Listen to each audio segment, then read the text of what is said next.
tonight is Refuting Atheism. Refuting Atheism. Now the question is, does God exist?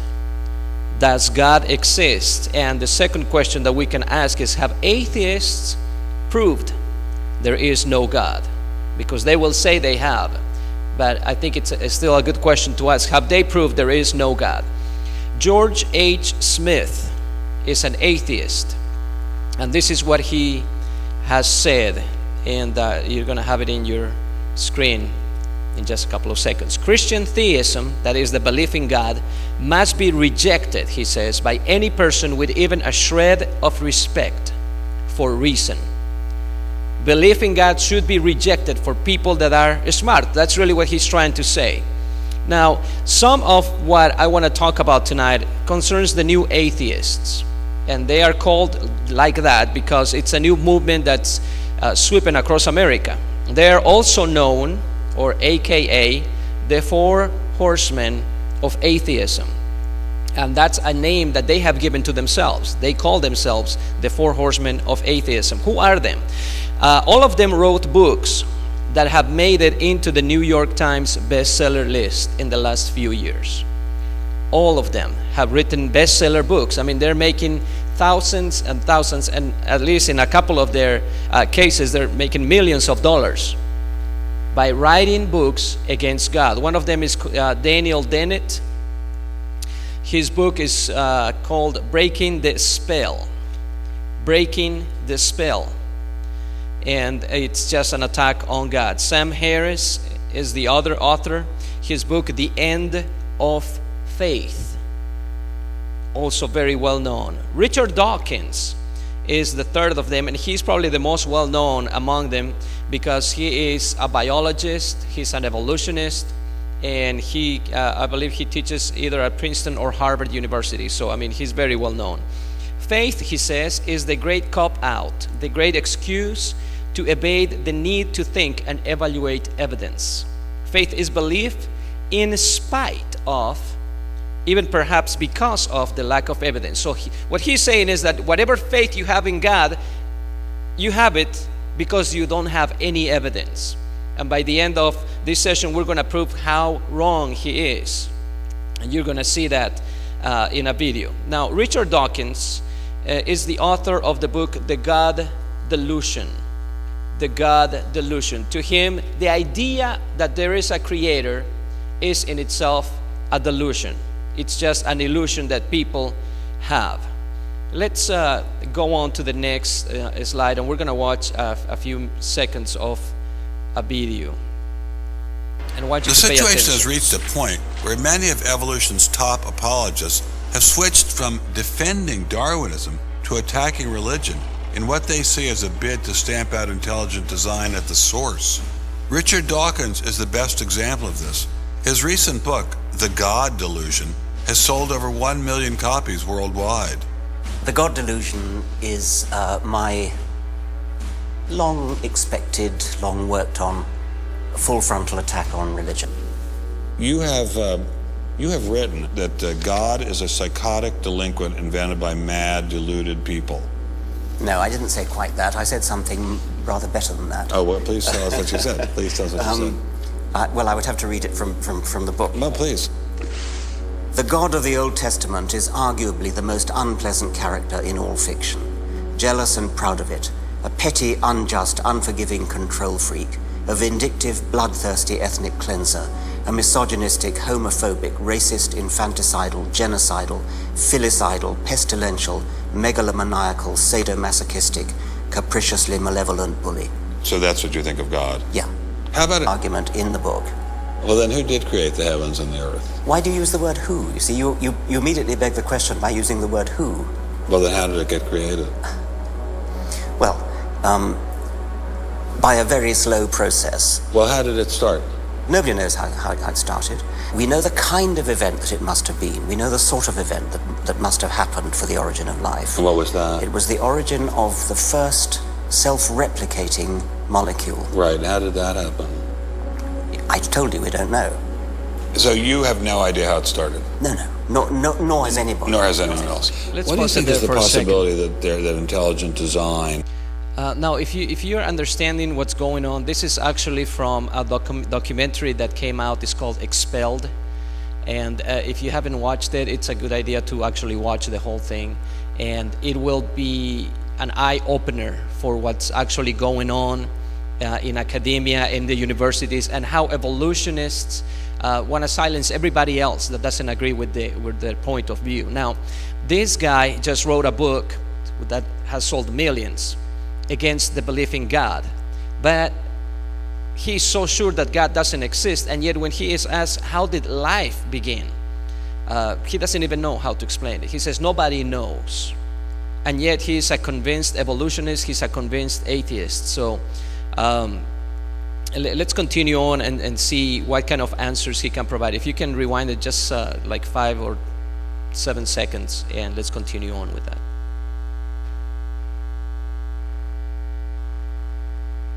To some issues in genetics or in evolution? It could come about in the following way. It could be that at some earlier time, somewhere in the universe, a civilization evolved by probably some kind of Darwinian means to a very, very high level of technology and designed a form of life that they seeded onto perhaps this planet. Now, that is a possibility and an intriguing possibility, and I suppose it's possible that you might find evidence for that if you look at the details of biochemistry, molecular biology. You might find a signature of some sort of designer. Wait a second.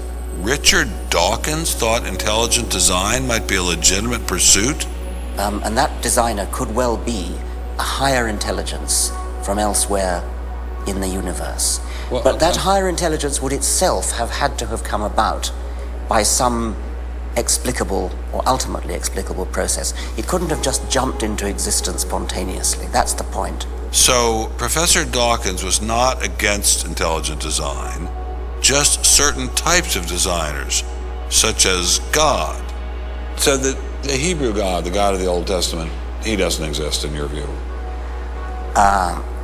Certainly, I'm not prospecting. And Now, if you understand what he's saying is like, okay, life is so complex, maybe it originated somewhere else. Maybe there's an intelligence outside that brought it to Earth. And he's obviously talking about aliens.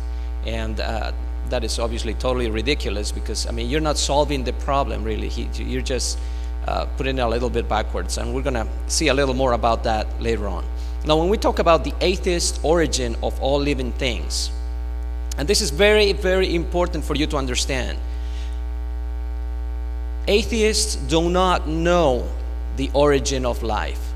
To them, it is unknown. Some of them are going to maybe say the origin of life on Earth is aliens. Well, how did their life originate? Let's say it's people coming from a different galaxy. Okay, aliens. Well, how did their life originate? See, you haven't even answered the question, and that's the problem that atheism cannot answer. Now, this is what atheists are going to tell you. Everything that is a living thing in this world today happened because of time, plus chance, plus natural selection. Okay, and they're going to include in that random mutation. Is this here? What they say is like random mutation gave way to new creatures, new species. New kinds of animals and all of that. So time plus chance plus natural selection is the explanation that atheists are going to give for why we are here on earth today. And as we shall see, it's not enough. It is not good enough. The fourth horseman of atheism is Christopher Hitchens. He is a very smart fellow. He is also British. He wrote a book called God is Not Great: How Religion Poisons Everything. And he has been debating Christians all over the world. He makes a lot of money by doing that. So, I mean, if you want to make a little bit of money by to spend eternity in hell, there's something you can do right there. Okay, let's move on to see a little bit of a video of Christopher Hitchens. Dinesh points out what a lie it is. Einstein says how marvelous it is. The great thing about the universe is its laws never are suspended. They are never suspended. They do operate according to a beauty, a logic, and a symmetry that we don't quite yet understand. We're getting to understand them better. Dinesh points it out rather intelligently to you. What does Christianity say? Those laws. He's actually in the middle of the debate. Now, what he is saying here, it blew my mind, because this is an atheist that believes everything happened by random chance. And he says that there are laws, there are physical laws that are beautiful. How can there be beauty if everything happened by chance? Chance doesn't bring about beauty. What's more, why do people recognize beauty when we see it? How do we know when somebody is handsome or somebody else is beautiful? Molecules in motion cannot recognize beauty. I mean, there shouldn't be anything beautiful, and we shouldn't be able to tell that. So the fact that he's saying there are laws and they're beautiful, it's going against what he really says he believes.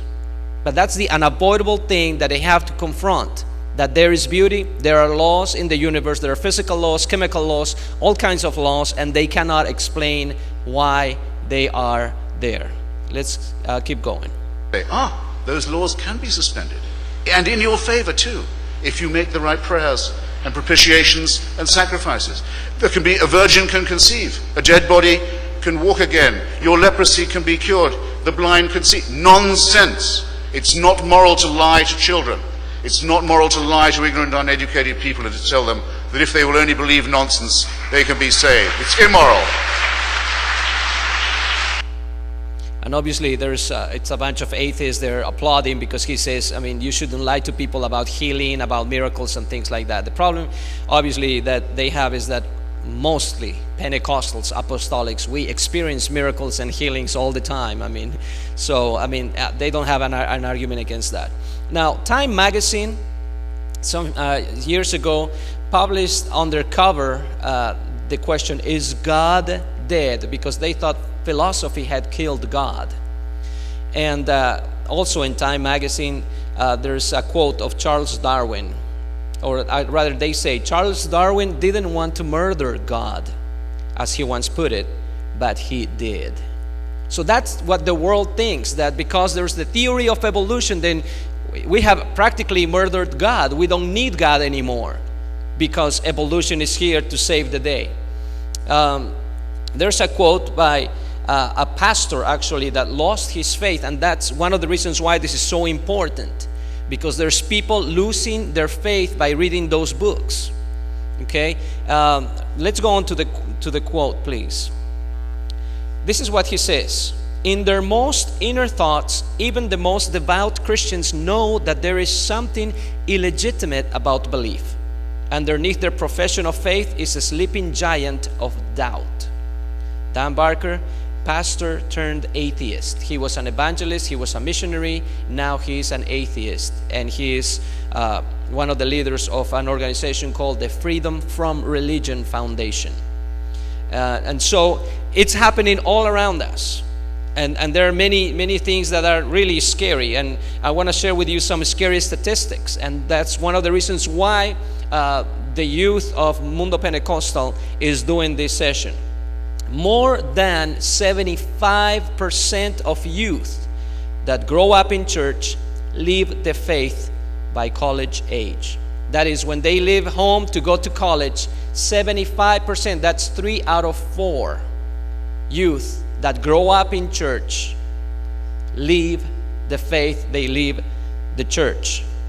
And so that's one of the reasons that we have to confront this.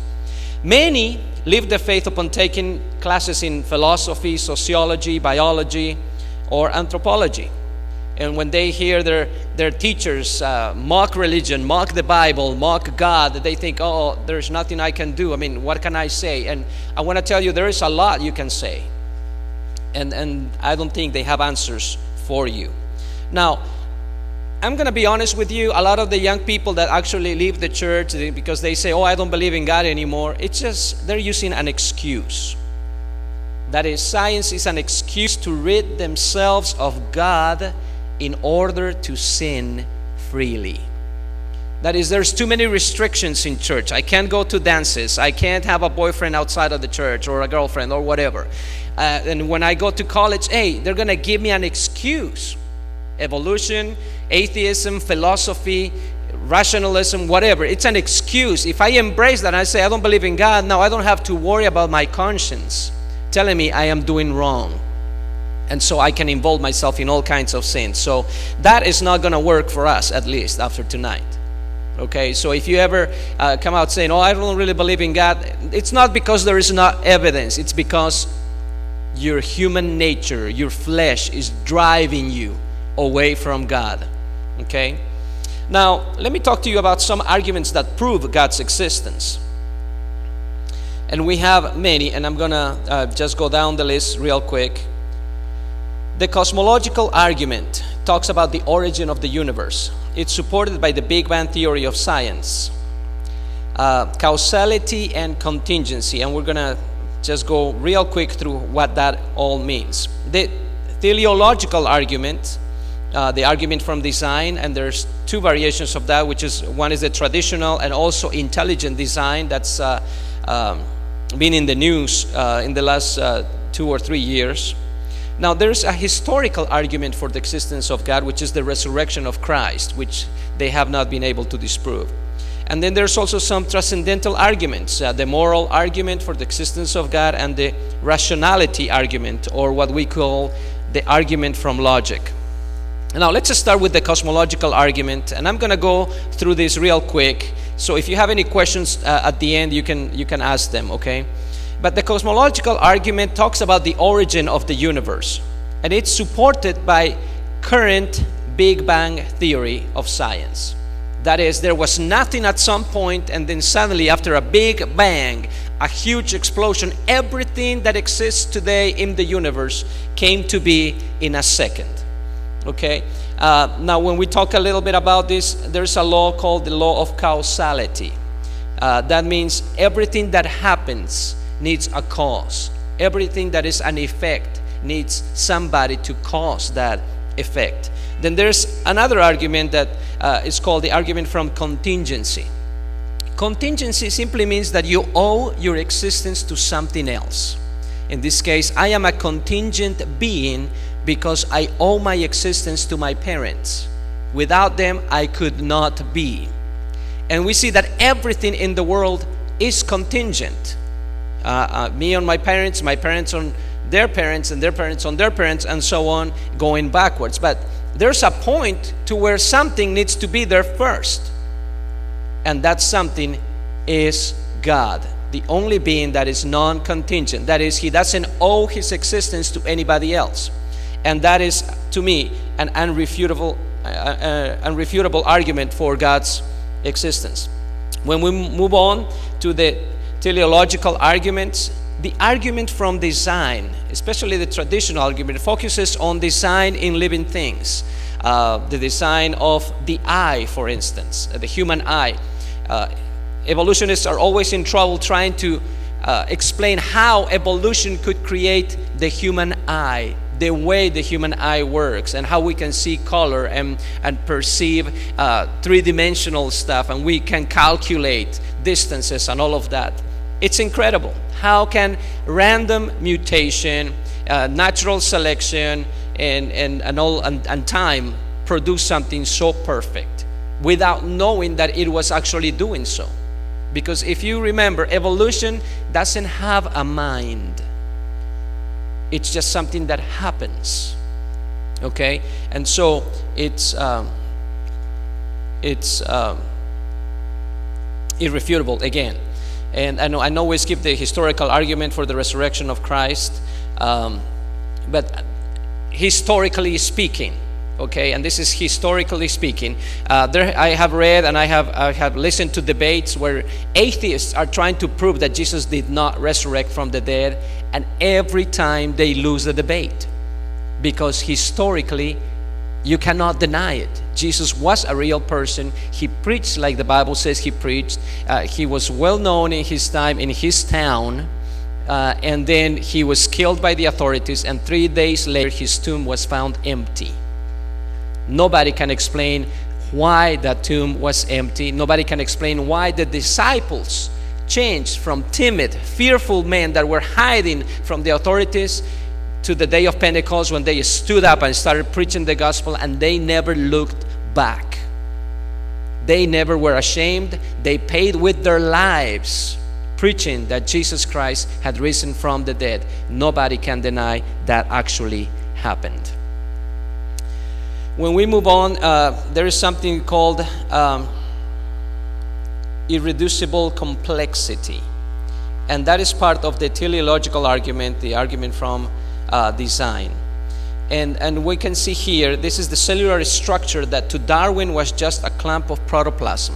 That's what he thought a cell was. He said the cell is the smallest element of life, and it's a clump of protoplasm. But today we know that every cell in every human being or in every living thing really is something so complex that Darwin could have never imagined it. Let's go on to the next one. Let's see a little bit about this cell. Let me ask you a question. Yeah. Darwin wrote The Origin of Species in 1859, published it in 1859. He had an idea of the cell as being quite simple, correct? Yeah, everybody did. Okay. If he thought of the cell as being a Buick, what is the cell now in terms of its complexity by comparison? A galaxy. A galaxy. A galaxy. What do we now know that a cell is? If it's not a lump of jello, what would you compare it to? It's a nano factory. If Darwin thought a cell was, say, a mud hut, what do we now know that a cell is? I would say it would be more complicated than a Saturn V. So what is in a cell as far as we know now? A world that Darwin never could have imagined.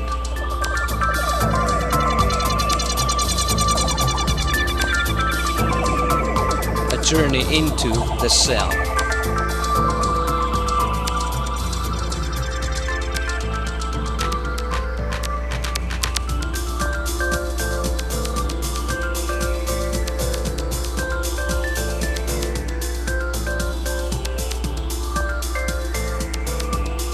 The cell may be the most dynamic.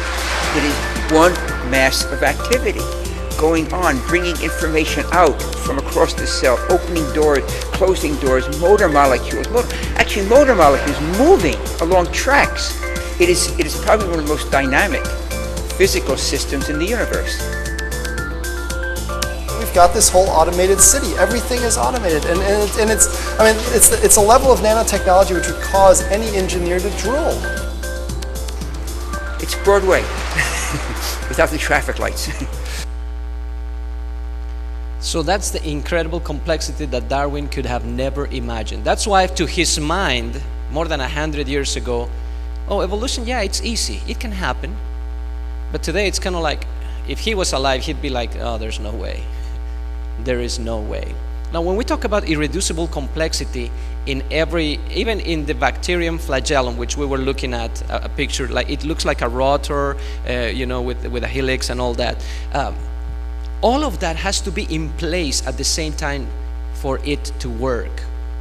And in times past, we have talked about the mousetrap, where you need a spring and you need the base and you need a hook and you need a little bit of cheese or whatever. A mousetrap is simple, but it is complex, because if you take one little part, it doesn't work anymore. You cannot catch a mouse without a spring in a mousetrap. So that's what we call irreducibly complex. It's complex because it has a purpose. It's designed for something, and if you take one little part, it doesn't work anymore. Thousands and thousands of parts of every cell are like that. If you take one little part, it doesn't work anymore, the cell dies. So you don't have time plus chance plus billions of years to get there. It has to happen all at the same time, and it has to be working from day one. It's like a baby when they're born. You don't have a baby that is born with, half a liver and half a heart, and don't worry about it. In time, they're going to develop everything they need to live. No, if the baby doesn't have everything from the get-go, the baby dies.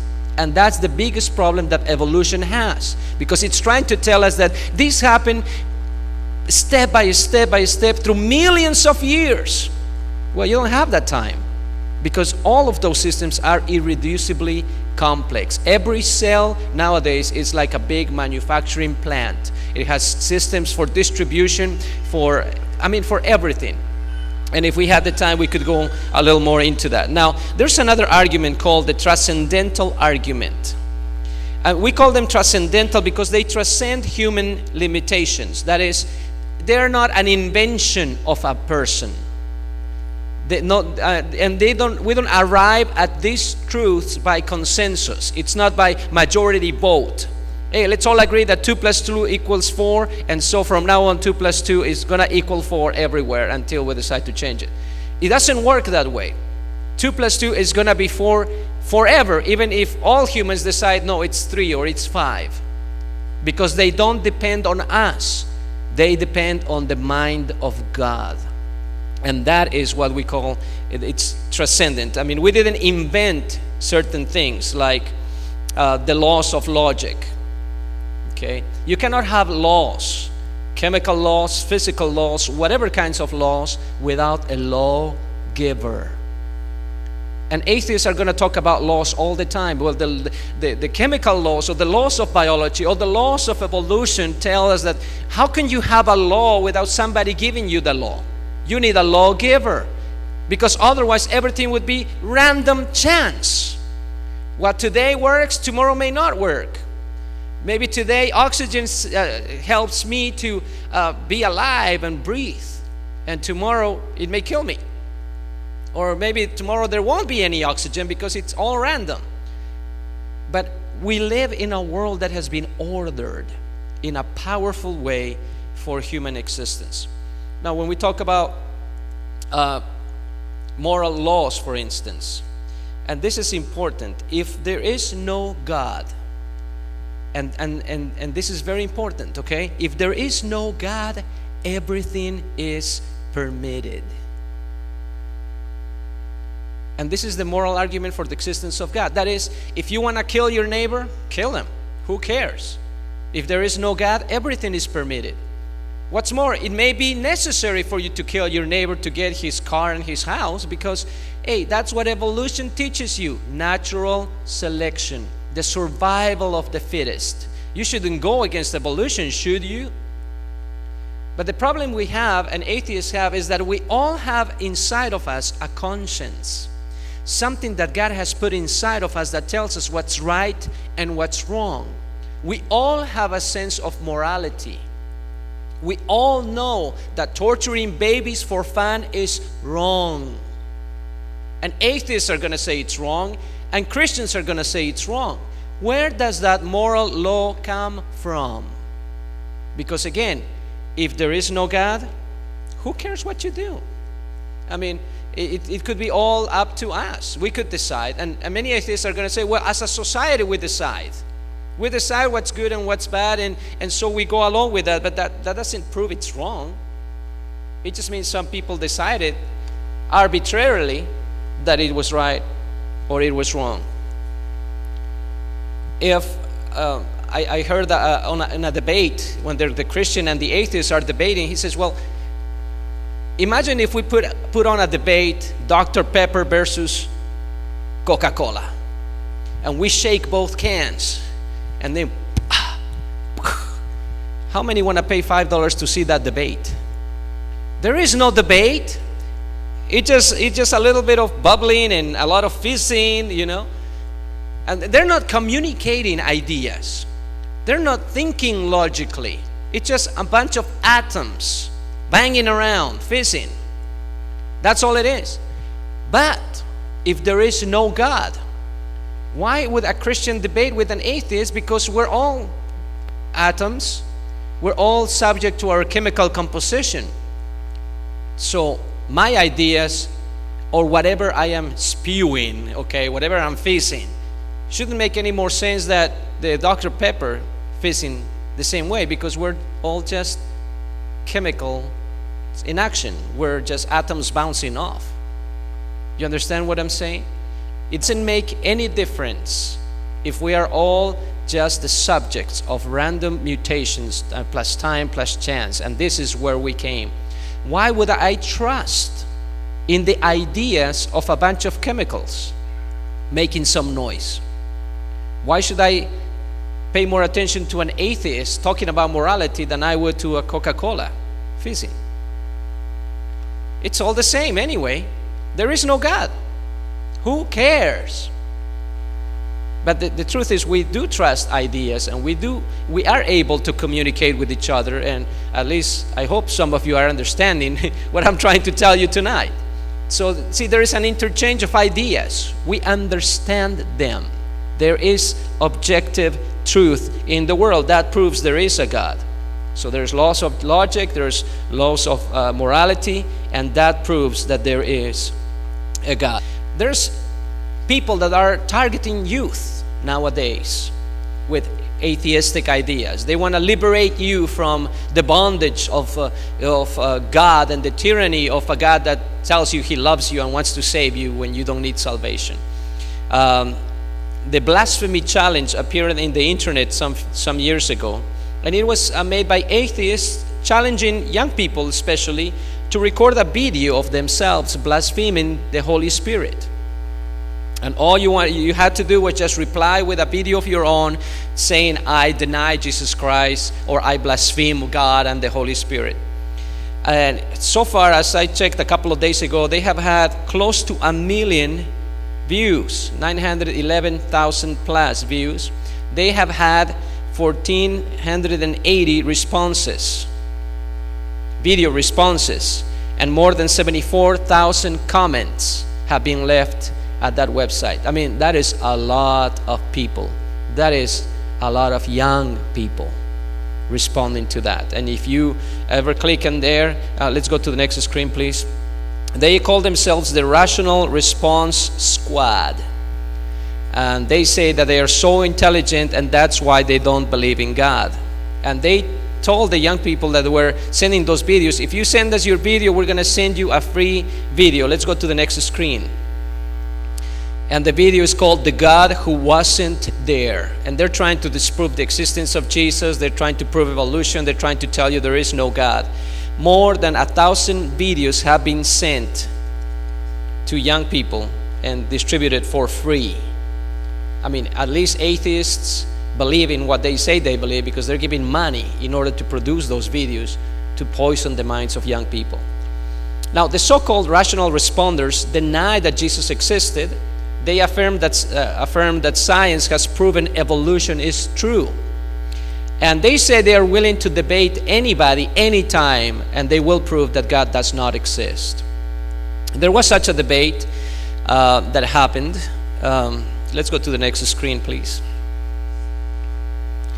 In a nationwide broadcast, ABC, that's the TV chain, had an ABC special where 2 Christians and 2 rational response atheists debated the subject, does God exist? And let me tell you, that's not something easy to do, because I probably would be in a little bit of trouble just because you're nervous. And I think that's probably what happened to these Christians. But I think there are really good arguments to respond to what the atheists are saying. So you have to really pay close attention to what's going on in the debate. And I'm going to be probably pausing it, after a few seconds or so, but let's just see what goes on in the debate. And I want you to pay attention to the actual arguments. Now, you're going to see a lot of attitude coming from the atheists, especially the lady there, who used to be a stripper, and now she's a mouthpiece for the atheist movement, okay? But you have to perceive the attitude, because that's the attitude that they're giving other young people. And these other young people are attending college, university, and are in contact with our young people. Let's see it. Personal experiences and bringing up our phone conversation. He's right. We do have some stuff in common, but all of you in this room have personal experiences, and maybe one of you in this room has a personal experience that ghosts live in your house.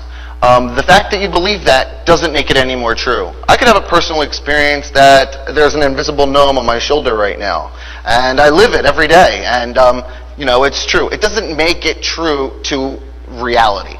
And so a personal experience story really has no, it really doesn't even deserve to be in a discussion like this.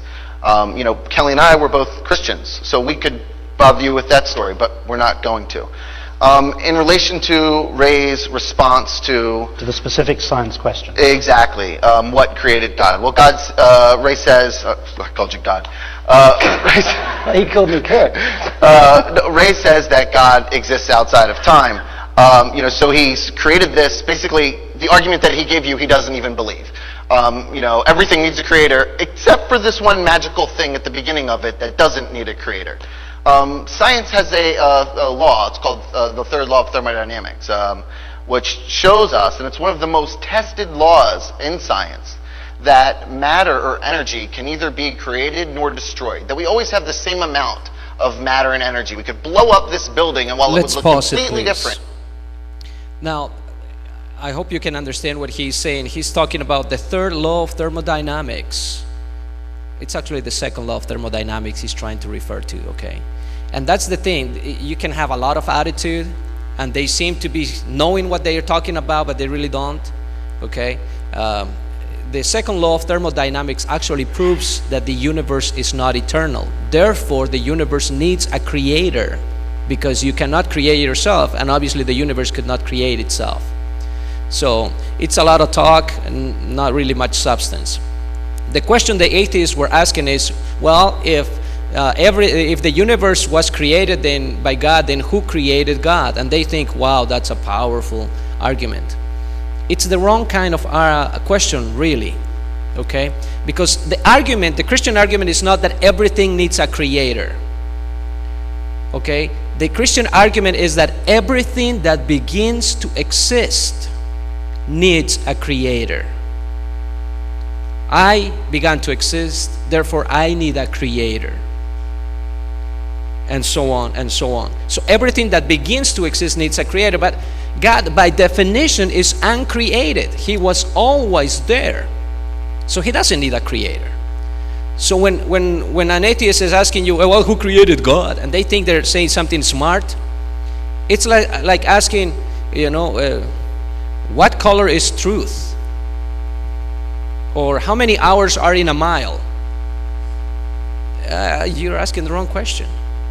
Because hours does not apply to a mile. A mile is a distance, it's not time.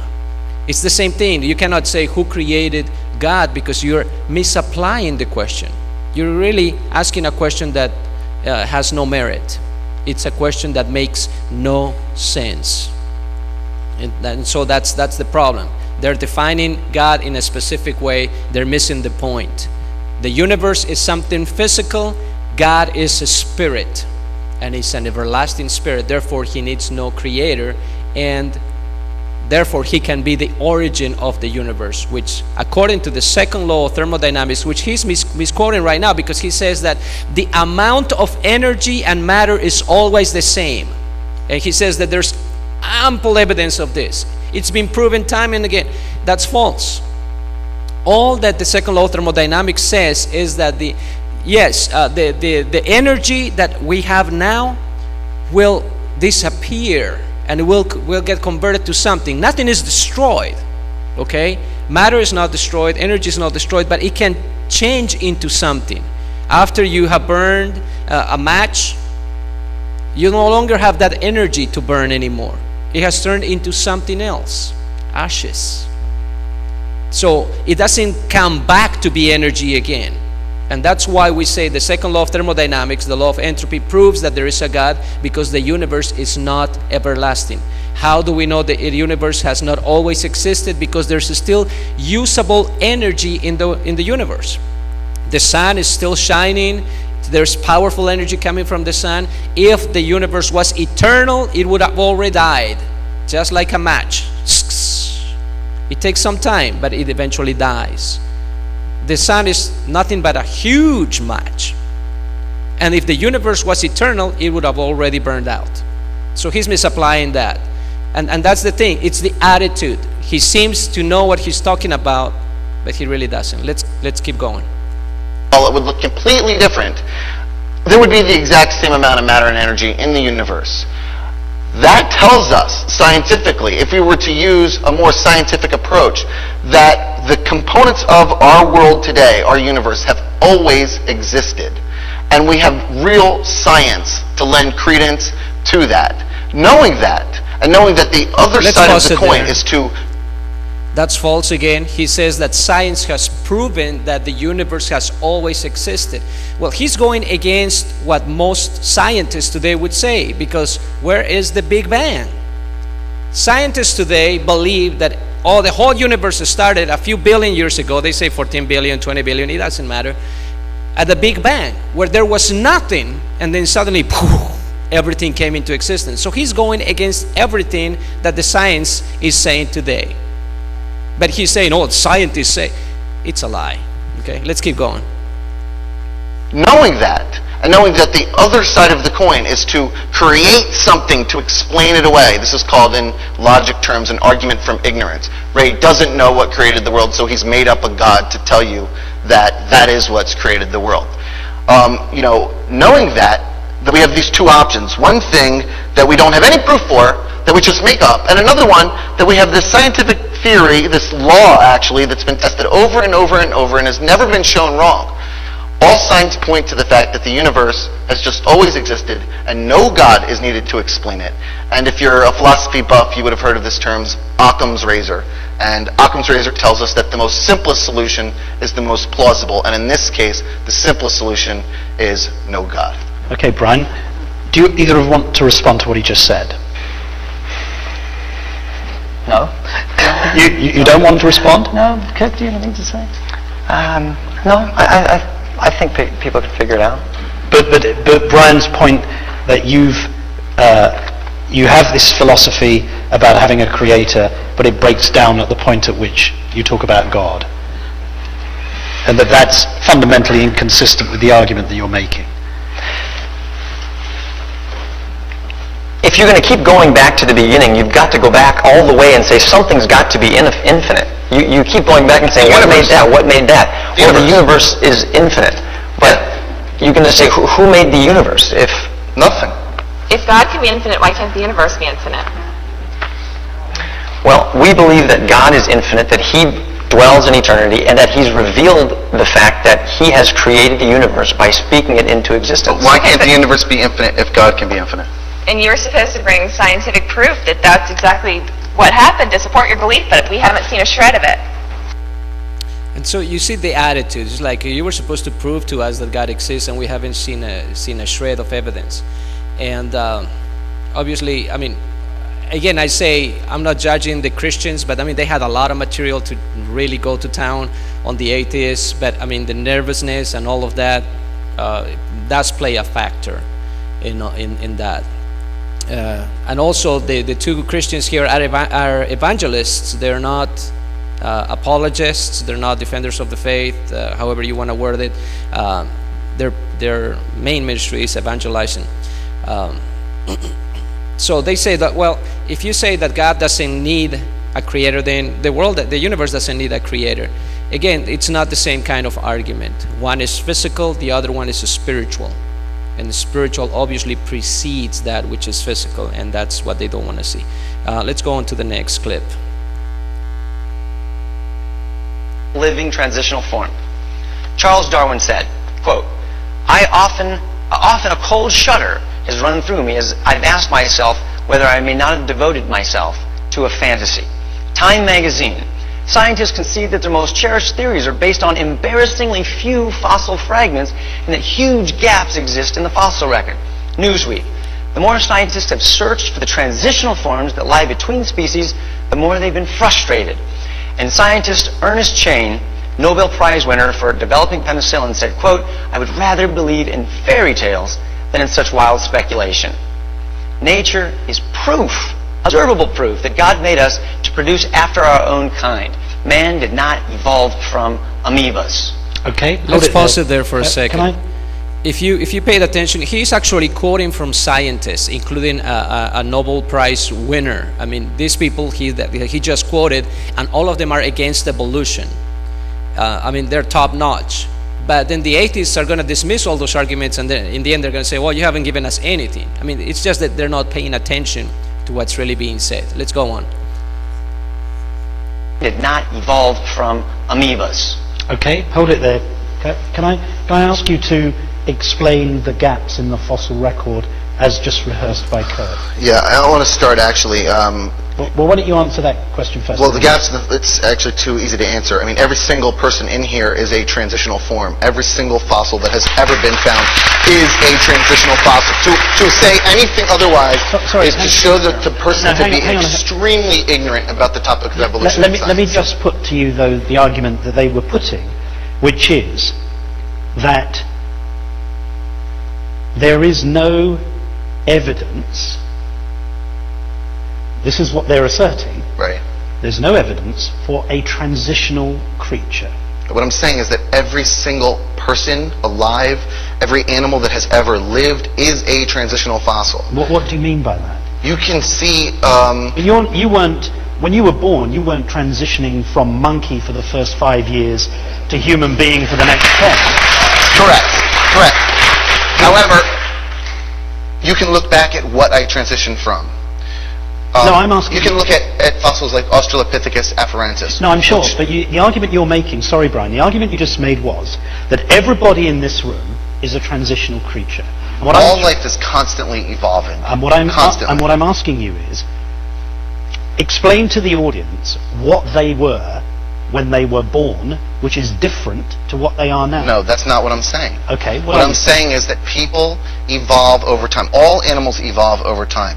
The claim that there have never been any transitional fossils found. I talked to the American Museum of Natural History this week. They were unfortunately unable to bring fossils here. Anybody can go to the exhibit. They have plenty of fossils there to show. Kirk and Ray, I will get you free tickets. I'll pay for the tickets. You need to go and see the exhibits. There are plenty of transitional fossils there. Hundreds and thousands have been found. We put together, I figured you would say this because I know this is your stock, rationalresponders.com/evolution proof. Could you give us one now? A transitional form? Just be specific. Well, you have to go look just at one. them. Australopithecus afarensis. What's a transitional form from what? From a previous other ape-like creature to the, what we have today. There's that Australopithecus afarensis lived about 7 million years ago. There are plenty of transitional fossils in between. Because you can date it. Let's pause it there real quick. When he was asked to provide one transitional form to prove evolution, a transitional form would be something in between two different species, because they say one species mutated and turned into a different kind of animal. They're asking for some proof that mutation actually existed. And he says Australopithecus afarensis.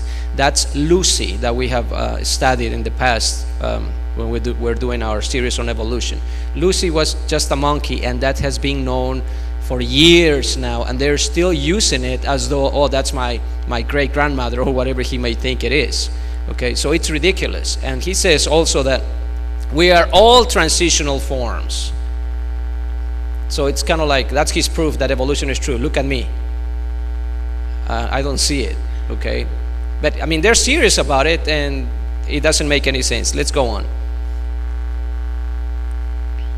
Transitional fossils in between, because you can date it. How can it be dated? With, what is it? Radiometric dating. And you believe that? Okay, we're not going to get into we're all believing this on faith. Let me go back for one moment, because you can expose the sort of and I don't mean offense, Kirk. I really like you when I use the word ignorance, but when you say that evolution says we start with nothing, and that was how you opened your statement, you actually show that you have no understanding of evolution. That's actually the theory of abiogenesis. That's how all things started. Okay, that's how life started on Earth. Evolution happens after we were already here, after life started. You spoke about an example where the chicken head, and then the Smithsonian exposed it as a fraud. That's a good example of how science works. We learn from our mistakes. Yeah, they got tricked. They figured it out. We now change that to accept what was the fact. You talk about microevolution. That was maybe wrong, and you have to scrap the theory again and come up with the next one. And it'll happen over and over. One fossil out of the hundreds of thousands that are available. You spoke about microevolution and how we have that, but not macroevolution. I'd ask you, How can you not walk a mile taking one step at a time? Microevolution is one step at a time. Macro is when you get to that end of that mile. Let's pause it there real quick. How can you not walk? Now they're asking for proof of evolution, and he says, well, how can you not walk a mile by taking small steps? And he says microevolution, which is a variation within a species. Like, let's say there's different kinds of dogs. He says that's why we believe that, you know, the dogs came from whatever it was before, okay? Or that's why humans come from monkeys, because there's variations within species. Now his argument doesn't make any sense, because what he's saying is, okay, look at me, I'm standing here. That proves that we have walked a whole mile. I mean, we don't see him walking. That's the problem, okay? And that's why he doesn't have a proof of evolution. Microevolution means change within a species. But every change that's going to happen, it's still going to render the same species. Like if you have change in dogs and cats, I mean, you're not going to have a cat giving birth to, you know, I don't know, a canary or whatever, okay? Because it's going to give birth to cats. I mean, there may be different cats with more hair, less hair, different kind of hair, eyes, and whatever, but it's always going to be a cat. And he says, well, because we see that, then we believe that they can be turned into something else. It does not make sense. It does not add up. And that's why that argument says, well, how can you not walk a mile by taking small steps? It doesn't come even into play. Okay, let's keep going. How can you not walk a mile taking one step at a time? Before you do that, okay, that's your response to what they said. Can I just respond, Kurt, to the argument that you've just heard, which was that actually evolution is evidenced. There is evidence, and it is accepted. As far as I understand from the research that I've done, I'm sorry, ask me that question again. As far as, tell me again. Brian's position was that he heard you say that there are gaps in the fossil record. Yeah. His argument is, if you go to the American Museum of Natural History, there are fossils, and there's evidence. And second, that transition occurs over very large lengths of time. And a mile is accomplished by taking one step at a time. Correct. As far as I understand, any fossil that you find at your museum is a fully formed creature. There is not something in there that is halfway between one animal and halfway between another animal that you can observe to be so. Your assumption is that evolution is true from the outset. That's your presupposition, and therefore you say that you and I are transitional forms. We're constantly changing into the next thing. That's based on your presupposition that evolution is true. But the observable evidence is that you've got animals that are fully formed. You've got adaptation within a species, but you've never seen any animal produce anything other than because that's not how evolution works. You say, that's not how evolution works. Over time it'll turn into something else, but you've never seen it happen. No one's ever seen it happen. And that is called macroevolution. You cannot extrapolate microevolution over time and equal macroevolution. No one's ever seen it demonstrated. Okay. Let me actually move a on. good argument that he just gave. You want to have? But they're just going to mock the argument, and you're going to see that.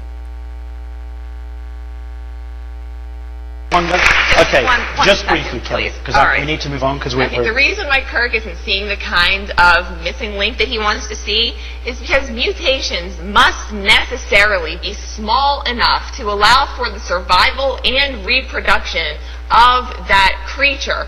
You're not going to find a half duck, half crocodile, because what would that mate with? That wouldn't be to anything's evolutionary advantage. But even if there were no fossils, no transitional forms, evolution is still soundly supported by biology, by genetic information, by cosmological information. All of the fields of science unanimously agree and support it. So even if there was not a single fossil on this planet, it wouldn't matter. We are all only this year's model of humanity, and we are constantly changing. Okay, hold it. Can you just respond to that? And then we'll move on. Either of you. I already did respond to that just prior to what she said. There was something else I'd love to bring up before we... Yeah, I'd like to bring something else up. Now again, he misses a chance here to reply. And the reason I am playing these clips is because I think it's probably one of the debates in which the Christians did the worst. Okay, so I could have brought the best ones, but I want to do this where there are some Christians that are put in the hot seat, and it doesn't seem like they're doing as good as they should have. But notice what she said. It doesn't matter if there is not one transitional fossil anywhere in the world. Evolution is still true. That sounds to me like faith. It's like, it doesn't matter if there's no evidence whatsoever, it's still true. That's a great faith. And then she says, well, all the sciences prove it. Not one of the sciences that she mentioned can prove evolution, because evolution is something that happens biologically. And the only way to prove it would be through transitional fossils. And that is what they don't have. So what's in reality, what she said is like, I don't care if there's no fossils and we don't have any transitional fossils. I'm still going to believe in evolution anyway, because I have that great faith. That's practically what she said. And pitiful. Pitiful to me, and the Christians should have picked up on that, but he didn't, unfortunately. But then he went on to offer some really good arguments, and you can find the whole thing in YouTube, and you can see they do have good arguments, and you could actually take notes of those arguments, and they're good. They're just going to be dismissed by the atheists, because again, it's an acting thing, it's an attitude thing. If I pretend that they don't have anything, then I'm going to win this debate, and that's the only way they actually won that debate. Okay. Let's go on to the next, because I mean the origin of life is the major problem what I was that hearing they from have. prominent Darwinists like Richard Dawkins. Evolution is a fact. It's a fact which is established as securely as essentially any other fact that we have in science. Richard Dawkins is so confident that evolution is a fact, and that therefore God doesn't exist, that he has devoted his entire life to spreading the evolution gospel. I'm an atheist with respect to the Judeo-Christian God, because there is not a shred of evidence in favor of the Judeo-Christian God. It is completely right to say that since the evidence for evolution is so absolutely, totally overwhelming, nobody who looks at it could possibly doubt that if they were sane and not stupid. So the only remaining possibility is that they're ignorant, and most people who don't believe in evolution are indeed ignorant. But the people I spoke with weren't ignorant. They were highly credentialed scientists. So there had to be something else going on here. So you think the whole theory of evolution is false, or just certain parts of it? Well, again, evolution is a slippery word. I would say minor changes within species happen. But Darwin didn't write a book called How Existing Species Change Over Time. He wrote a book called The Origin of Species. He purported to show how this same process leads to new species, in fact, every species. And the evidence for that grand claim is, in my opinion, almost totally lacking. How does Darwin or Darwinism say life began? Well, he didn't know, and in fact, nobody knows. So Darwinism, strictly defined, starts after the origin of life and deals only with living things. Well, how can there be a theory about life without a theory about how life began? Well, a grand overarching evolutionary story, of course, does include the origin of life, but Darwin's theory doesn't begin until you have the first cell. Well, does someone have a theory about how life began?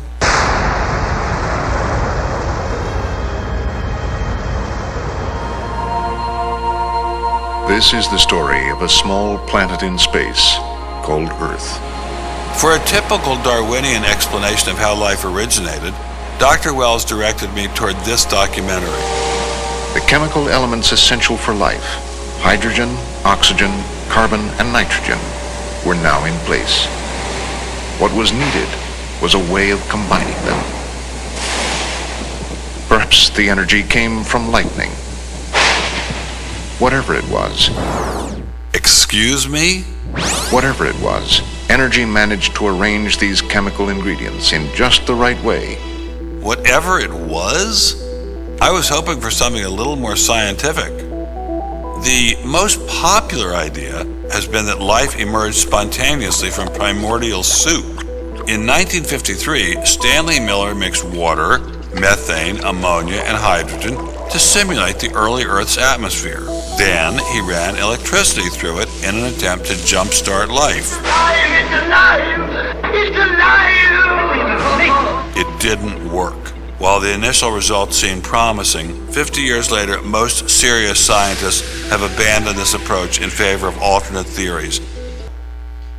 Again, Michael Ruse is one of the greatest evolutionists in the world. He's an atheist also, and when he's asked about how life actually happened, he doesn't have a clue.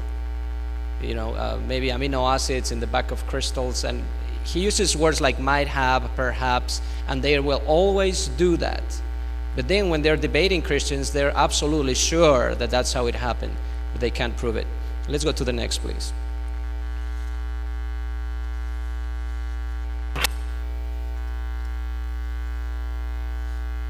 It did make me wonder, what were the chances of life arising on its own? It's been speculated that probably there would have to be a minimum of about 250 proteins to provide a minimal life function. If that's really true, then I think it's almost inconceivable that life could have happened in some simple step-by-step way. Okay, so the simplest form of life requires at least 250 proteins to function. What's so difficult about that? Welcome to the Casino of Life. Who wants to spin for a chance to win? Oh, sure. I'll give it a shot. What do I win? Take a look at this. Huh? How about the world's first single-cell organism? This perfectly aligned string of proteins could be yours. Now, take a spin.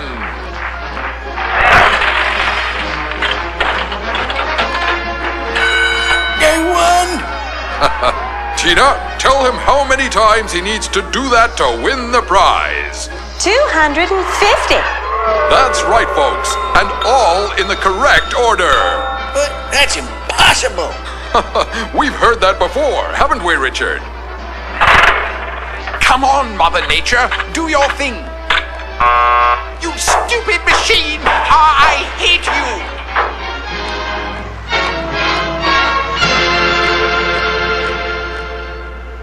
We're talking about something that's staggeringly improbable, roughly Let's, 1 in a pause it trillion. 250 different proteins to form the amino acids that are needed for life have to be sequenced in the right order at the same time for it to work. It's impossible. And then later on they give like it's the number that it would happen by chance is like 1 in a trillion,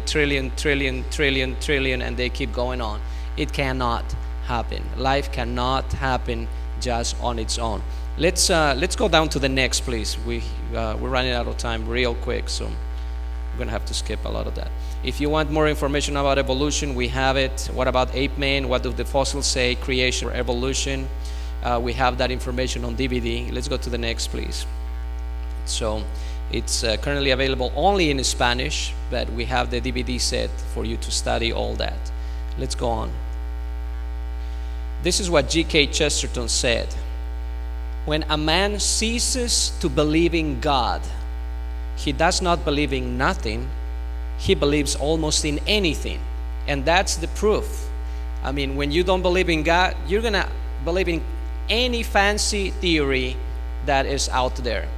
Just because you don't want to believe in God. You're going to believe in evolution, that life came spontaneously out of nothing, that the whole universe exists by chance and it's just a big bang that happened with nobody doing it. I mean, it's totally ridiculous, but that's what is going to happen. Now, when you're dealing with atheists, there's some basic fundamental questions that you need to actually focus on. What kind of God don't you believe in? That's the first question you should ask somebody that says, I don't believe in God. Well, what kind of God don't you believe in? Because most people have a wrong idea about who God is. And obviously, I mean, a lot of those gods, we don't even believe in them because they're not the biblical God. Then ask, what kind of evidence would convince you?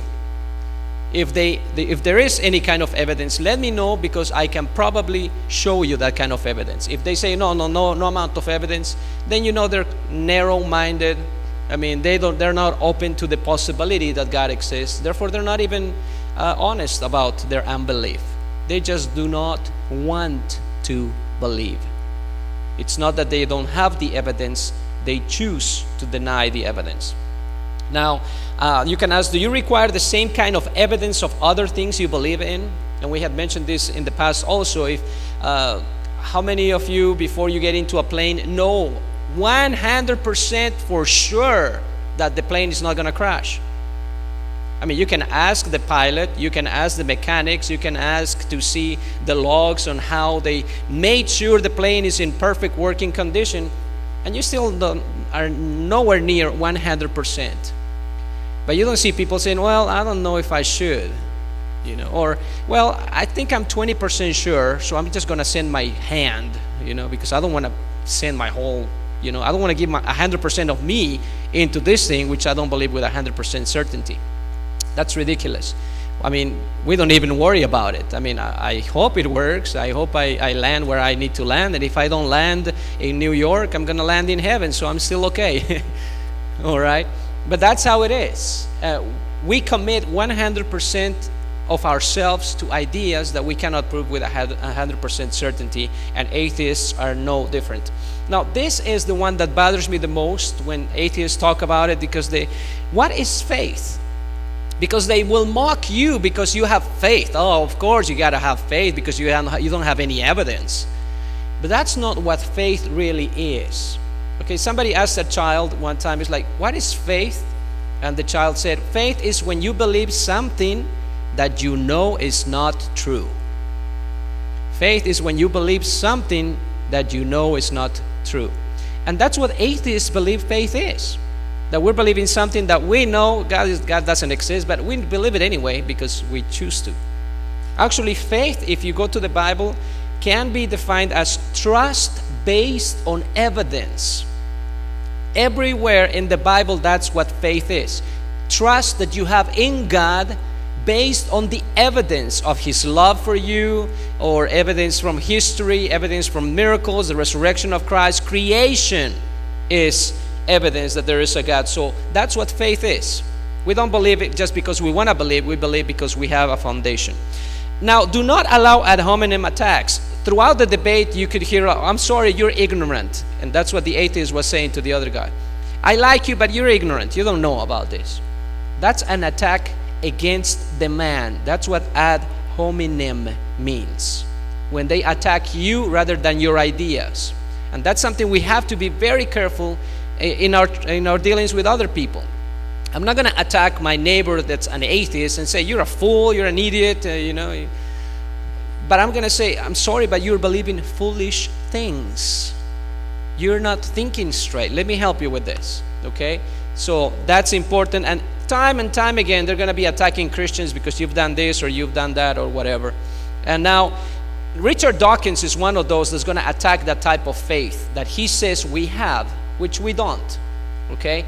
But you're going to see in the next exchange, it's just a few seconds, and how it comes back against him, and he realizes it, and all of the audience in this debate realizes it. Let's watch it.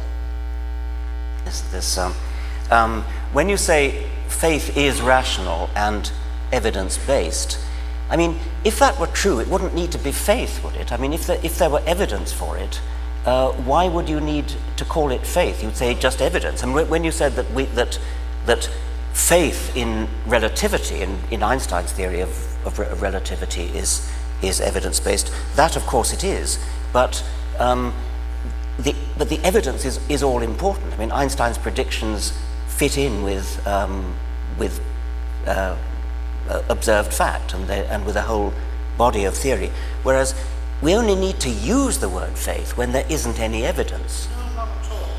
I presume you've got faith in your wife. Is there any evidence for that? Yes, on which you base it? Yes, plenty of evidence.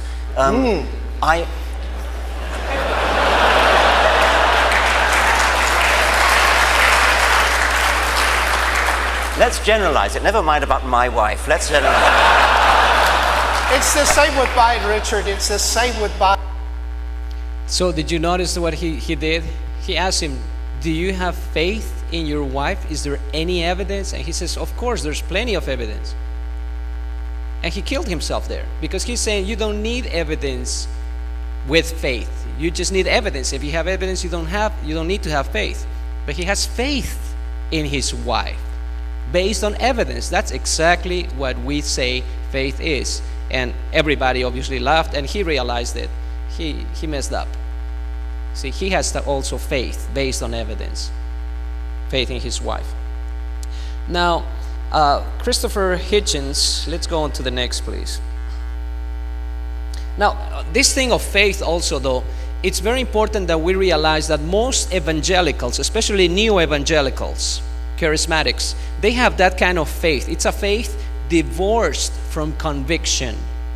You know, oh, I believe in God, I accept Jesus as my personal Savior, but I'm not going to do anything else. I don't need to be baptized in Jesus' name. I don't need to receive the Holy Ghost. I don't need to live in holiness. I don't need no long hair. That's cheap faith. It's faith divorced from conviction and evidence. And that's why atheists can attack Christians so easily. Thank God they cannot attack apostolics so easily. Now, philosopher William Lane Craig is on the right. He annihilated Hitchens in a debate in April 2009, just this month. And now here's how a well-known atheist blogger put it. This is an atheist reporting on it. He says, Hitchens was rambling and incoherent with the occasional rhetorical jab. Frankly, Craig spanked Hitchens like a foolish child. Now, William Lane Craig is a world-class Christian philosopher. And I didn't bring his debate because I wanted us to see the worst that we can do and know that we have answers, rather than just bringing the best that we can do, because, I mean, that would be too easy. Okay? Let's go on to the next one.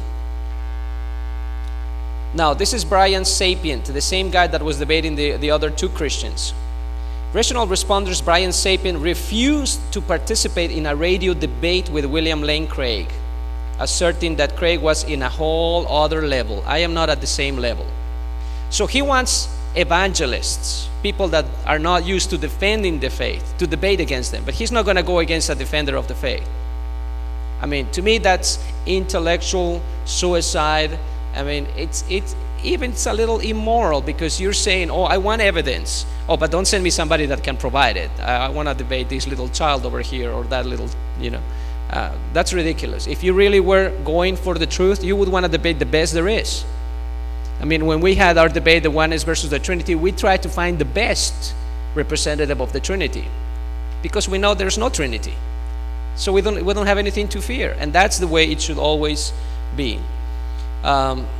Let's go on to the next, and we're going to skip the video, and we're going to go on. Okay, Anthony Flew, the most well-known atheist of the last 50 years. Let's go to the next. This guy has written more books than you can read in a lifetime. God and Philosophy. Does God exist? That was a debate that he did with William Lane Craig, actually. I mean, he debated one of the best. How to Think Straight. God, Freedom, and Immortality. Social Life and Moral Judgment. How you can have morality without God, obviously. And then he debated Gary Habermas on Did Jesus Rise from the Dead? This atheist was the most famous atheist of the last 50 years. Also a British a scholar, very well known. Let's go on to the next. Flew now believes there is a God. One more.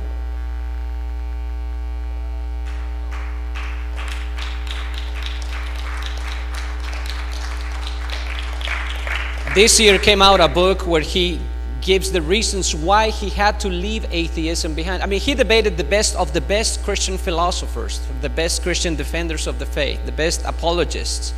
Now his new book is There Is a God. How the world's most notorious atheist changed his mind. This tells us that God is. There's another atheist A.N. Wilson. He is a friend of Richard Dawkins, and he's also a friend of Christopher Hitchens. But he abandoned his unbelief. When did that happen? This very month, April of 9.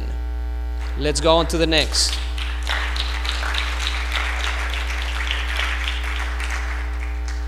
And it was reported in the New Statesman, why I believe again. He says it was a slow process. He was a Darwinist before. He believed in evolution.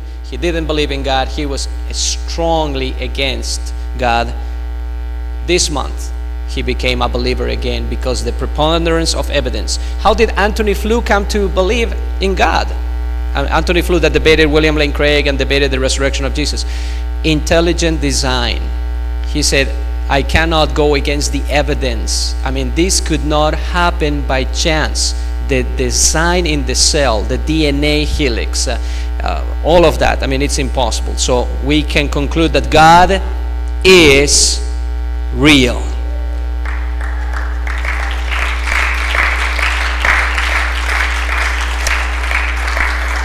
There's another fellow by the name of Lee Strobel. He has written many books, The Case for Faith, The Case for Christ, The Case for the Real Jesus. He also has editions of his books for youth and children. He is an apologist nowadays, but I want you to see what happened to him because actually he was an atheist. Let's go on to the next. But for most of my life, I was an atheist. I thought the idea of an all-loving, all-powerful creator of the universe, I thought it was stupid. I mean, my background's in journalism and law. I tended to be a skeptical person. I was a legal editor of the Chicago Tribune. So I needed evidence before I believe anything. One day my wife came up to me. She had been agnostic. And she said after a period of spiritual investigation, she had decided to become a follower of Jesus Christ. And I thought, this is the worst possible news I could get. I thought she was going to turn into some sexually repressed prude who was going to spend all of her time serving the poor in Skid Row somewhere. I thought this was the end of our marriage. But in the ensuing months, I saw positive changes in her values, in her character, in the way she related to me and the children. It was winsome and it was attractive. And it made me want to check things out. So I went to church one day, mainly to try to see if I could get her out of this cult that she's gotten involved in. But I heard the message of Jesus articulated for the first time in a way that I could understand it. That forgiveness is a free gift. And that Jesus Christ died for our sins, that we might spend eternity with Him. And I walked out saying, I was still an atheist, but also saying, if this is true, this has huge implications for my life.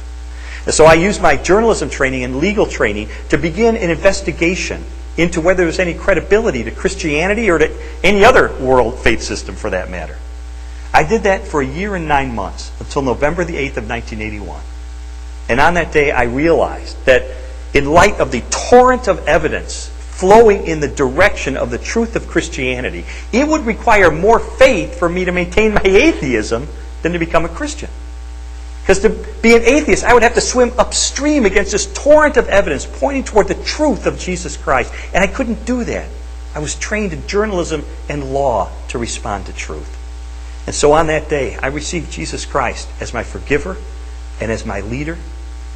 And just like with my wife, my life began to change over time. My values, my character, the purpose of my life began to be transformed over time in a way that, as I look back, I can't imagine staying on the path I was on compared to the adventure and the fulfillment and the joy of following Jesus Christ. God's answer to the atheist. Psalm 14:1 and Romans chapter 1 verses 19 to 23 said, the fool had said in his heart, there is no God. Now when God says this, He calls an atheist a fool. He's not just name calling. Okay, it is a fair assessment of their condition, their spiritual condition, is that they're blind because they choose to be. They want to deny something that's undeniable, something that conscience and even creation tells them is true. Patrick Glynn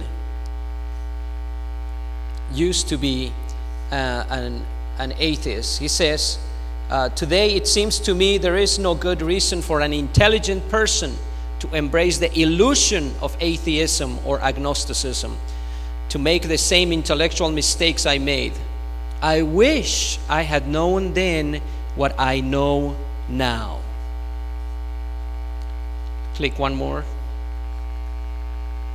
And that's Patrick Lane, atheist turned Christian. So atheists are being converted by the numbers because of science, because of evidence.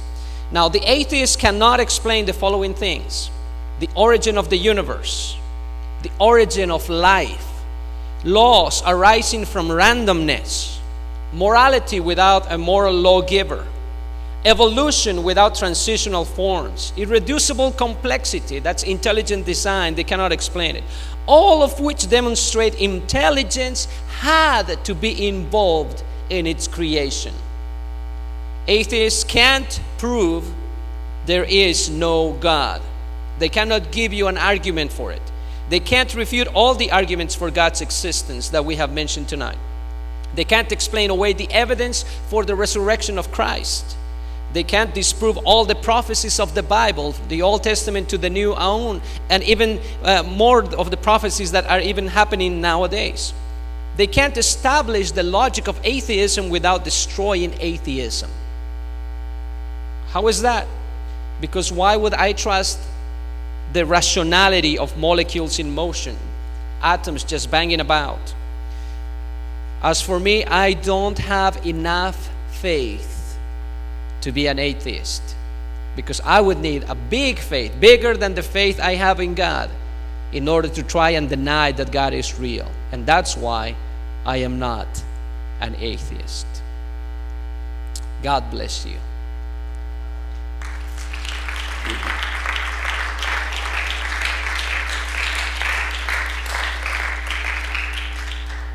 Now, I know time has flown by, but if you have any questions, I think this is the best place that we can try and answer them. So if you have a question, just raise your hand and ask it.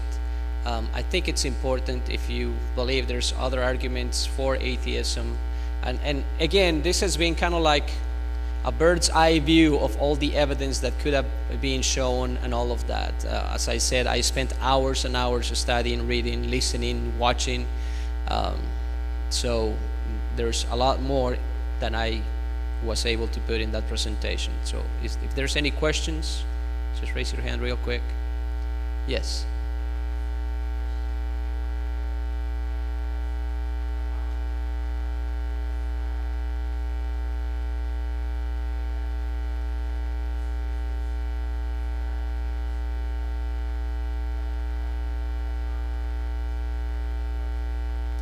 Actually, the argument is everything that that begins to exist needs a cause.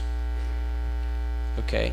Now, when we talk about the universe, we know it began to exist because it's not eternal. Because if it was, the sun wouldn't be shining anymore. It would have had enough time to die out. So everything would have died out.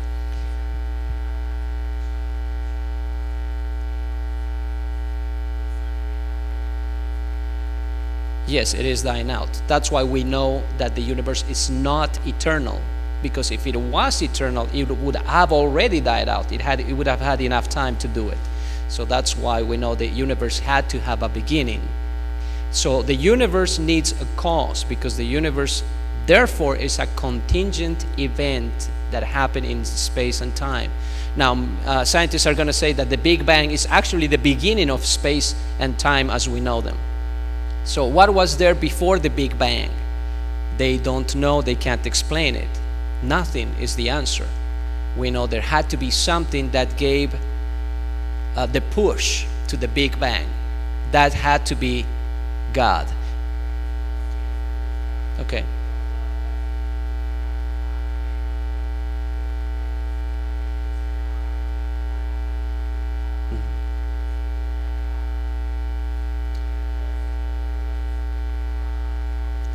Because the concept of before doesn't apply to God at all, for the following reason: because time did not exist prior to the Big Bang, and that's what scientists will tell you. There was no time before. So there is actually no before the Big Bang.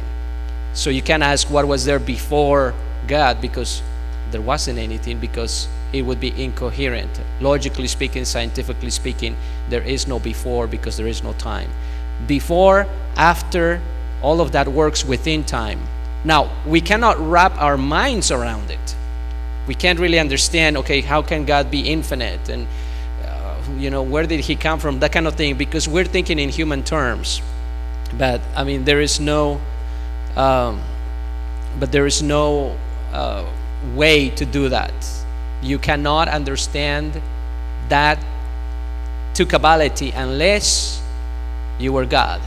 So that's why the only person that can actually understand infinity and eternality is God, because we can't. I mean, we can try to even understand the universe that we can see right now. It's a creation, therefore it's less than God. Now, if we take the wings of the morning and fly faster than the speed of light going north, we can travel for years and years and years and never reach the edge of the galaxy. There's never going to be a sign where it's like the galaxy ends here, or no return. Now, can you understand that? Can you really understand, okay, I can travel forever and it never ends? How can that be? I mean, it's kind of scary. You cannot understand infinity, even in our universe, which is created. How much less we're going to be able to understand an uncreated spirit, or the first mind, or the first cause of everything that lives. I think that's one of the biggest problems of atheism, really. They're trying to understand how that happened, but they can't. And so they're going to keep denying the obvious. And the reason we can't understand it is because it pertains to a greater mind than us. That is God. Now, if I was an atheist and an evolutionist, what gave me the idea that I need to understand infinity? I mean, when did my molecules decide I need to understand that? What is understanding anyway? See, those are questions that have no answers if you're an atheist. But I appreciate that question, and it's one of those that they're going to ask time and time again. You cannot give them a satisfactory answer, because the only one that can actually understand, wrap his mind around that concept of infinity and what was there before the Big Bang is actually God. They can't, I can't, you can't, and that's the problem. Therefore, God exists, because somebody has to understand that. There's got to be something bigger than the universe that actually gave it its origin. Ergo, God exists anyway. Okay.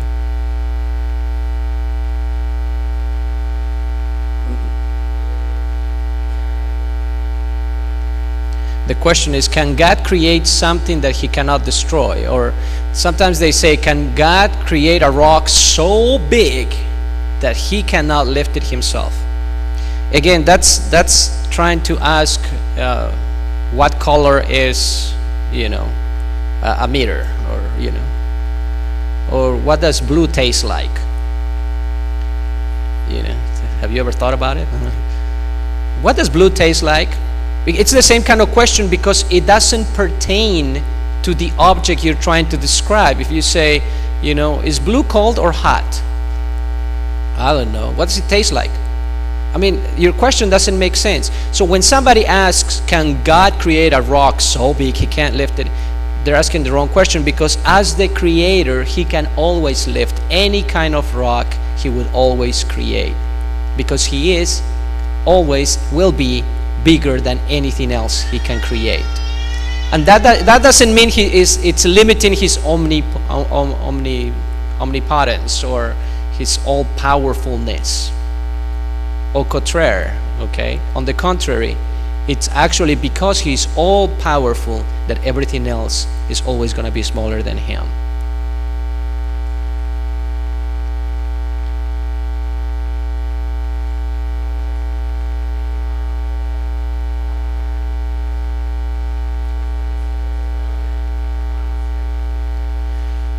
Why?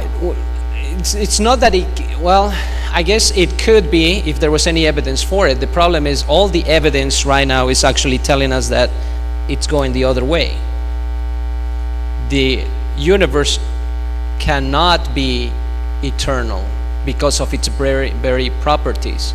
The first law of thermodynamics, the second law of thermodynamics tell us that it's impossible. So if anything is running down, it's like a music box that you wind up. That's what the universe is at the moment of the Big Bang. Then you let it go, it starts unwinding and unwinding, and that's what's happening to the universe as they have been able to see. The amount of usable energy is going down, and obviously the sun cannot be burning forever. A match cannot burn forever. There's going to be always a point where it stops burning because it's consumed itself. That's what's happening to the sun right now and to the other billion stars in the universe. They're consuming themselves. They're burning themselves out. And so logic tells us there is a time when it's going to come when they're not going to be able to burn anymore. So it's scientifically impossible right now with current cosmological theories, the Big Bang being the principal one, that the universe be eternal. Yes. Do I think there is life in other planets? I believe there are spiritual entities in this very planet that we cannot perceive apart from the spirit. We call them angels, we call them demons. As far as whether there's other planets that are inhabited, see if you can get a hold of another documentary. It's called The Privileged Planet. And one of the professors that was interviewed for the creation, Guillermo Gonzalez, he wrote that book, and he is also the director of the documentary. The way the Earth is positioned in the universe, and the way oxygen, nitrogen, and all of that interacts with each other, is so incredibly fine-tuned for the existence of human life on this Earth that it is practically impossible that it exists anywhere else. Because there are so many conditions that have to be just right. The gravity, the power of the gravity on Earth is exactly right. The amount of water versus Earth, the atmosphere, the amount of oxygen versus nitrogen, all of that. The clouds and the way they function. I mean, it's incredible. The way that there are so many things that had to be exactly right for us to be able to live, that if you analyze it, it's impossible that it exists anywhere else. And the fact that our Earth is exactly in the best place in all of the galaxy to generate life. Exact distance from the sun, the rotation of the Earth, the 24-hour rotation, the axis of the Earth, all of that. I mean, it's incredibly complex, but it's fine-tuned for the development of life only on this planet. So no, I don't think there is life. I mean, I may be mistaken, because God can do anything He chooses to. But as science stands right now, no, there isn't any life elsewhere. Yes.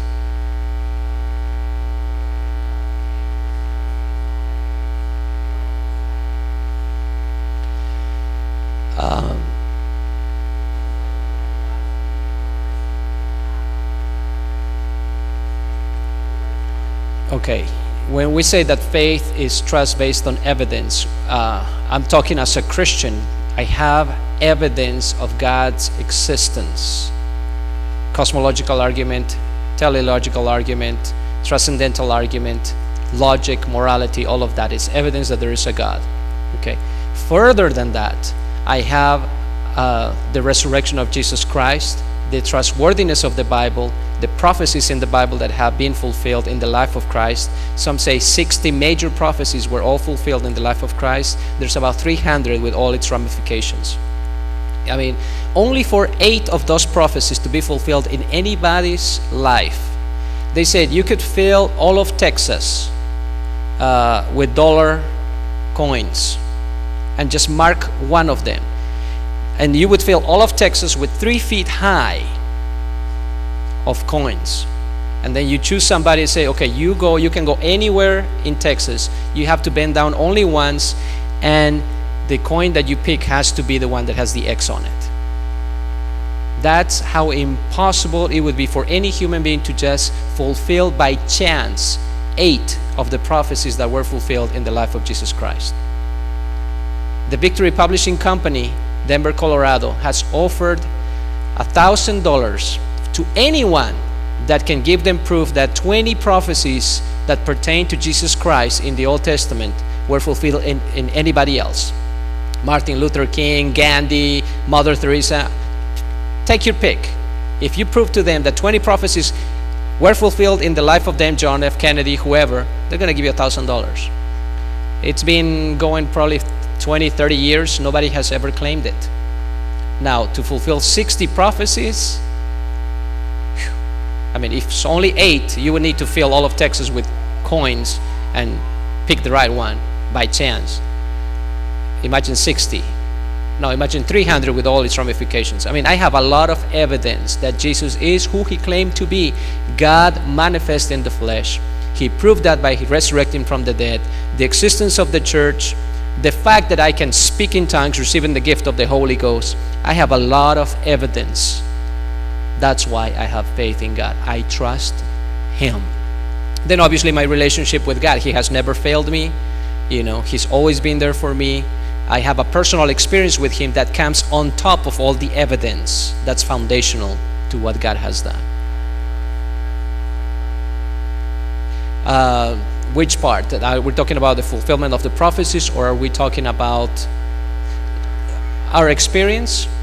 I think atheists would say that it's all psychological, but it's strange that it happens all over the world.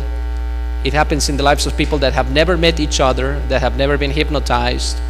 They just get it by reading the Word of God, and they receive the same revelation that we have.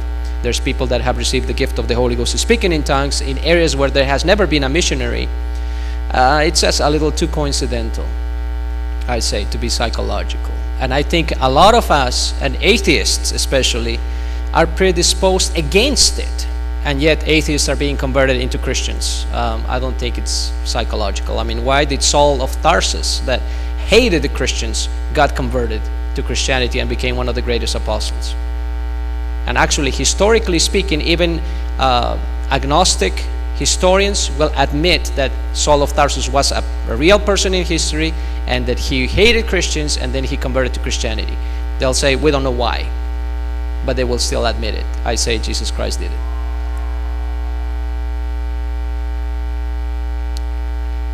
Does only one person have questions?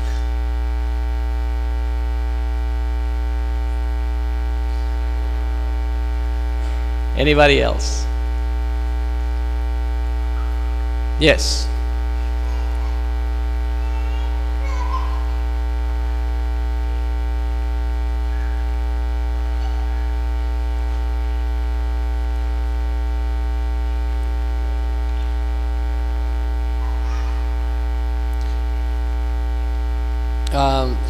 The question relates to atheists that believe in extraterrestrials because of the UFOs and all of that, and they say because it's in the news and everywhere else, I believe it's true. Well, something really happens when people see UFOs, okay? Many of those are actual sightings, but we don't know the nature of those sightings. In fact, if you talk about physics, then we go to science again. Some of those that are UFOs beside a plane and then suddenly take off. 45-degree angle, 90-degree angle turns without making a noise. That is not possible if you have something physical there. It could be possible if you have something spiritual there. So many people will say that it's the activity of demons trying to deceive people. They can make you see things. They can even appear physically, like Satan did in the past. And so they're making you believe in something other than God. I mean, to me it was strange that Richard Dawkins, Mr. Science, said, well, yeah, if it ends up being that our human genome, our cells, our DNA is designed, it's probably because aliens did it. Well, who designed the DNA of aliens? So you see, all he's doing is pushing it further back, but still he doesn't have a response for that. So I don't know. Many people say it could be demons. It could be, because the Bible says that there will be great deception in the last days. So what kind of deception is God going to be? Is that going to be apparitions of the Virgin Mary? Apparitions of UFOs? We really don't know. What we know is what we have to believe has to come from the Word of God. We cannot be deceived even if somebody commands fire to come down from heaven, because that's one of the signs actually of the false prophet. Okay. Are we okay? If you're interested in exploring this a little bit more, talk to me. If any of you feels a calling to this kind of apologetics. See, this is different than the oneness of God apologetics or baptism in Jesus' name, but it's also something that needs to be done. And the best way to do it is prepare while you're young. That way when you get to be as old as I am, you're going to be el mero mero. Okay? So, and I have brought some books if you want to take a look at them and see what kind of arguments they have. We are not afraid of the questions atheists have, because we know in whom we have believed, and God is real. I think we had fun tonight. Thank you very much for your attention. God bless you.